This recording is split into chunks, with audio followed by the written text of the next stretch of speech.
সালাম দোস্তান, অমিত ভরম খুব বাসিত। আজ আমরা ফার্সির গুপ্তেগু ক্লাসের আজকে শিখব দার্সে সুবহুম অর্থাৎ থার্ড লেসন।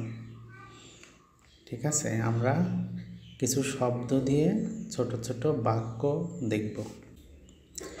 ইন এইটা কি? খনে, খনে মানে বাড়ি।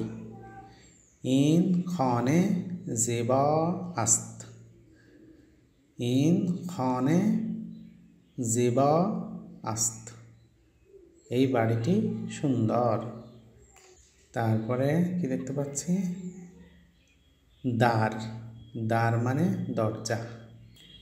দার বজ আস্ত, দার বজ আস্ত, দরজাটি খোলা। তারপর কি? পেঞ্জেরে, পেঞ্জেরে মানে জানালা, পেঞ্জেরে বাস্তে আস্ত অর্থাৎ জানালাটি বন্ধ।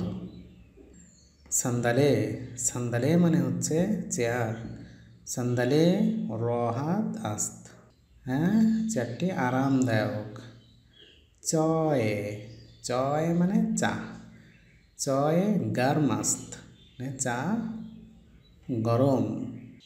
চেরগ, চেরগ মানে ল্যাম্প বা বাতি। ইন এক চেরগ আস্ত, ইন এক চেরগ আস্ত, এটি একটি। তো আমরা দেখতে পেলাম যে আরবি ফার্সি থেকে বাংলার কিছু শব্দের মিল আছে। যেমন এই যে দ্বার, আমরা বাংলাতেও কিন্তু দ্বার ব্যবহার করি। তারপরে চয়, আমরা বাংলাতে চা বলি। তারপর কি? চেরগ, এই চেরাগ কথাটা আমরা বাংলায় ব্যবহার করি। তো আমরা আরেকবার পড়ি। খনে, খনে মানে বাড়ি।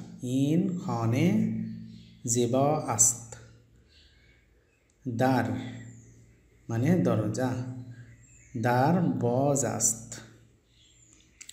পেঞ্জেরে জানালা, পেঞ্জেরে বাস্তে আস্ত। সান্দালে মানে চেয়ার, সান্দালে রহাত আস্ত।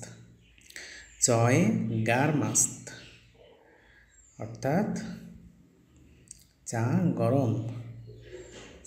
ইন এক চেরগ আস্ত, এটি একটি চেরগ, এটি একটি বাতি। তো সবাইকে ধন্যবাদ। সালামুন আলাইকুম, খোদা হাফেজ।